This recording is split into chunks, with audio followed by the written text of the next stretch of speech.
मराठा मोर्चामुळे पुणे जिल्ह्यात आज वाहतुकीत बदल करण्यात आलेला आहे। वाहतूक कोंडी होऊ नये तसंच कायदा आणि सुव्यवस्था अबाधित राहावी यासाठी जिल्हाधिकारी जितेंद्र डुडी यांनी वाहतुकीत बदल करण्याचे आदेश दिलेत। नगर कल्याण मार्गावरील वाहतूक 14 नंबर जांबूट फाटा इथून नगरकडे जाणारी वाहतूक ही बोर बेलभे अळकुटी पारनेर आणि अहिल्यानगर मार्गे वळवण्यात आलेली आहे।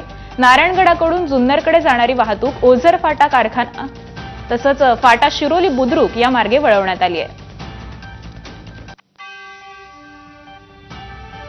माळेगाव सहकारी साखर कारखान्याची निवडणूक एक हाती जिंकल्यानंतर अजित पवारांनी मतदारांचे आभार मानले। यावेळी पुन्हा अजित पवारांची दिलखुलास शैली पाहायला मिळाली आहे। काही जण मला सांगतात माळेगाव कारखान्यात लावा, पीडीसी बँकेत लावा, मात्र बँकेच्या लेखी परीक्षेत तुम्ही पास झाल्यास तोंडी परीक्षेत मी मदत करेन अशा शब्दात त्यांनी इच्छुकांना आमिष दाखवलंय। पहिल्यांदा काय थोडीशी गुंतवणूक करायची होती ती केली। या अशा काही गोष्टी आहेत त्याच्यावर काही बाबतीत मला कठोर निर्णय घ्यावे लागतील। आज पण निवेदन देत असताना मला माळेगाव कारखान्यात लावा, मला पीडीसीसीत लावा, मला इकडं लावा, मला तिकडं चिटवा। पीडीसीसीच्या लेखी परीक्षा झालेल्या लेखी परीक्षेत तुम्ही पास झाला तर तोंडीला काही मदत मी करू शकेल। उपमुख्यमंत्री अजित पवार नेहमी नियमाची भाषा करतात आणि कामात चोख असतो असे दावे करत असतात, पण याच अजित पवारांनी कधी काळी पैशांचं वजन ठेवलंय असं सांगितलं तर तुमचा विश्वास बसणार नाही। पण स्वतः अजित पवारांनी काल बारामतीमध्ये निधी मिळवण्यासाठी 6 लाख रुपये द्यायला होकार दिल्याचा एक किस्सा सांगितला। हा प्रसंग कधीचा आहे हे मात्र अजित पवारांनी सांगितलं नाही। माळेगाव कारखान्याच्या कार्यक्रमामध्ये अजितदादांनी काल नेहमीच्या थाटात तुफान बॅटिंग केली आहे। मला एकदा एमडीने सांगितलं, दादा हे अमकं काम आपलं होणार आहे, पण त्या कामाच्या करता काही वजन ठेवावं लागेल। म्हणजे किती वजन ठेवायचं?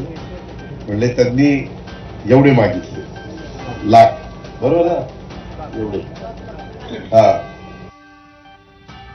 सोलापुरातील करमाळा तालुक्यातील शेतकऱ्यांनी आपल्या शेतात बॅनरबाजी करीत उपमुख्यमंत्री अजित पवारांसाठी काही सवाल उपस्थित केले।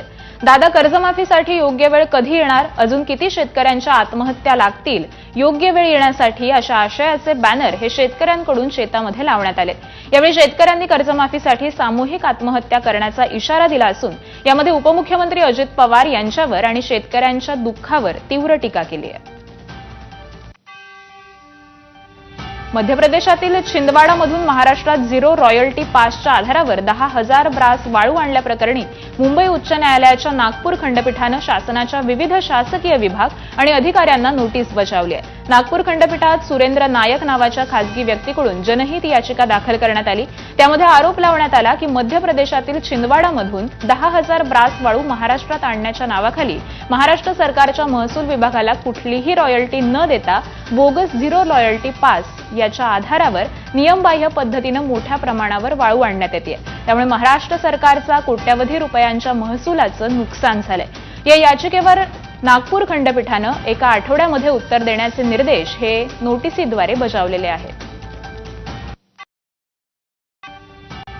गावठाणे वळवून नैना प्रकल्पाचा विकास आराखडा तयार करा तर नोंदणी महानिरीक्षकांनी अधिकृत बांधकामाची नोंदणी करावी असे निर्देश महसूल मंत्री चंद्रशेखर बावनकुळेंनी दिलेत।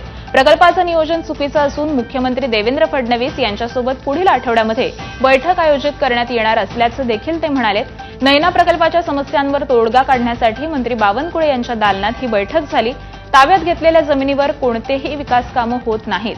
अर्धवट अवस्थेतील प्रकल्पांमुळे लाखो नागरिकांचं नुकसान होत असल्याचा आरोप यावेळी करण्यात आला। बातमी आहे एका ऐतिहासिक भेटीची। तब्बल 22 वर्षांनंतर उद्धव ठाकरेंनी राज ठाकरेंच्या निवासस्थानी हजेरी लावली। उद्धव, रश्मी आणि आदित्य ठाकरेंनी या तिघांनीही शिवतीर्थावर जाऊन बाप्पाचं दर्शन घेतलं। दुपारी 12:30 वाजता उद्धव ठाकरे सहकुटुंब शिवतीर्थावर पोहोचले। तब्बल 2 तास ही कौटुंबिक मैफिल रंगली तर उद्धव आणि राज ठाकरेंमध्ये 10 मिनिटं स्वतंत्र चर्चा झाली। त्यामुळे या भेटीत नेमकी काय चर्चा झाली यावर ठाकरे बंधूंच्या पुढील राजकीय वाटचालीची दिशा ठरणार आहे। दरम्यान राज ठाकरे आणि उद्धव ठाकरेंच्या भेटीचा नवा व्हिडिओ समोर आलाय। ठाकरेंच्या शिवसेनेकडून हा व्हिडिओ शेअर करण्यात आला। संघाइतका इतर कोणत्याही स्वयंसेवी संघटनेला कडवा आणि तीव्र विरोध सहन करावा लागला नाही, सरसंघचालक मोहन भागवतांचं हे वक्तव्य आहे। संघाच्या शताब्दी वर्षानिमित्त दिल्लीत कार्यक्रमामध्ये ते बोलत होते. मात्र शुद्ध आणि सात्विक प्रेम हाच संघाचा आधार असल्याचं त्यांनी म्हटलेलं आहे. तसंच जगात अशांती आणि कट्टरतावाद वाढल्याची खंत देखील त्यांनी व्यक्त केली. तसंच अमेरिकेनं भारतावर टॅरिफ लादल्यानंतर सरसंघचालकांनी स्वदेशीचा मंत्र जपण्याचं आवाहन केलंय. आत्मनिर्भर होऊन स्वदेशीला महत्त्व द्या असं त्यांनी यावेळी म्हटलेलं आहे.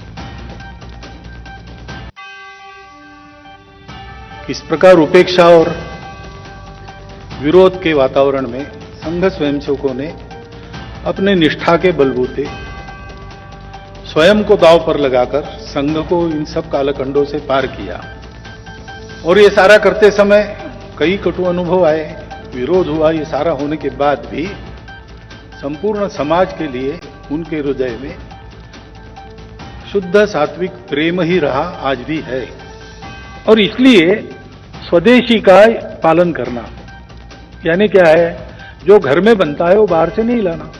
गर्मी के दिनों में आप अच्छा नींबू की शिकंजी बनाकर खा सकते हो, वे पी सकते हो, कोका कोला और क्यों लाना,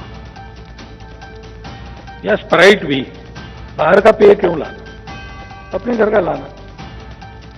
तो हर बात में अपना देश आत्मनिर्भर होना चाहिए, अपने घर से शुरू करना। जब ये स्वदेशी की बात करते हैं तो लगता है कि विदेशों से संबंध नहीं रहेंगे व्यापक, ऐसा नहीं है।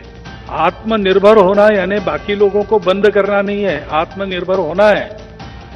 लेकिन दुनिया परस्पर निर्भरता पर चलती है, कुटुंब भी परस्पर निर्भरता पर चलता है। और इसलिए अंतर्राष्ट्रीय व्यापार तो चलेगा और उसमें लेन देन होगी, बस इसमें दबाव नहीं होना चाहिए, स्वेच्छा होनी चाहिए। गडचिरोली नारायणपूर सीमेवरील कोपर्शी जंगल परिसरात सकाळी पोलीस आणि नक्षलवाद्यांमध्ये झालेल्या चकमकीत 4 नक्षलवाद्यांचा खात्मा करण्यात आलाय. या 1 पुरुष आणि 3 महिला नक्षलवाद्यांचा समावेश आहे. भामरागड तालुक्यातील मुसळधार पावसात देखील गडचिरोली पोलिसांनी ही दमदार कामगिरी केली आहे. काल पहाटे 5च्या सुमारास जंगलात दबा धरून बसलेल्या नक्षलवाद्यांनी पोलिसांच्या दिशेनं गोळीबार सुरू केला. यामुळे जवानांनी चोख प्रत्युत्तर दिलं. ही चकमक 8 तास चालली. चकमकीनंतर पोलिसांनी शोध घेतला असता 4 नक्षलवाद्यांचे मृतदेह, शस्त्रसाठा आणि नक्षल साहित्य हे आढळून आलंय.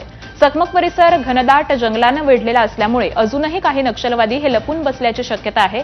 त्यामुळे नक्षलवादी विरोधी मोहीम अद्यापही सुरू असल्याची माहिती ही पोलिसांकडून देण्यात आली आहे.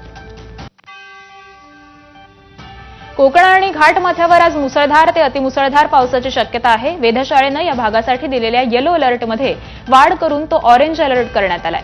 पश्चिम बंगालच्या उपसागरात निर्माण झालेल्या कमी दाबाच्या पट्ट्यामुळे ओडिशा मार्गे महाराष्ट्रात मुसळधार पाऊस पोहोचण्याचा अंदाज वेधशाळेनं वर्तवलाय. दरम्यान राज्यभरामध्ये गेल्या 24 तासात पाऊस बळींची संख्या ही 15 वर गेली. यामध्ये वसई विरारमधल्या इमारत दुर्घटनेत 14 बळींचा समावेश आहे. लातूर जिल्ह्यातील रेणापूर तालुक्यातील भंडारवाडी येथील रेणापूर मध्यम प्रकल्प 87% क्षमतेनं भरलेला आहे. पाणलोट क्षेत्रामध्ये होणाऱ्या मुसळधार पावसामुळे धरण कोणत्याही क्षणी पूर्ण क्षमतेनं भरण्याची शक्यता आहे. त्यामुळे धरण क्षेत्रातील पाण्याची आवक लक्षात घेऊन त्या प्रमाणामध्ये प्रकल्पाचे दरवाजे उघडून रेणा नदीत विसर्ग करण्याची शक्यता आहे. त्यामुळे रेणा नदीकाठावरील गावांना सतर्कतेचा इशारा देण्यात आला आहे. कोणीही नदीपात्रात प्रवेश करू नये, तसंच जीवित आणि वित्तहानी टाळण्यासाठी आवश्यक खबरदारी घ्यावी असं आवाहन देखील जिल्हा प्रशासनानं केलंय. राज्यभरात काल ठिकठिकाणी बाप्पाचं जल्लोषात आगमन झालं. सामान्यांसह राजकारणी, कलाकार यांच्याही घरी लाडक्या बाप्पाचं आगमन झालं. मात्र आज 1.5 दिवसांच्या बाप्पाला निरोप देण्यात येणार. आज 1.5 दिवसांच्या गणपतींचं विसर्जन करण्यात येणार असून प्रशासनाकडून विसर्जनाची तयारी ही पूर्ण झाली आहे. गणेशोत्सवाच्या दुसऱ्या दिवशी म्हणजे आज ऋषी पंचमीनिमित्त पुण्यात 35,000 महिलांनी सामूहिक अथर्वशीर्ष पठण केलं. दगडूशेठ हलवाई गणपती समोर या महिलांनी अथर्वशीर्ष पठण केलं. श्रीमंत दगडूशेठ हलवाई सार्वजनिक गणपती ट्रस्टकडून दरवर्षीच अथर्वशीर्ष पठणाचं आयोजन करण्यात येतं. दरम्यान या अथर्वशीर्ष पठणाला खासदार सुनेत्रा पवार देखील उपस्थित होत्या.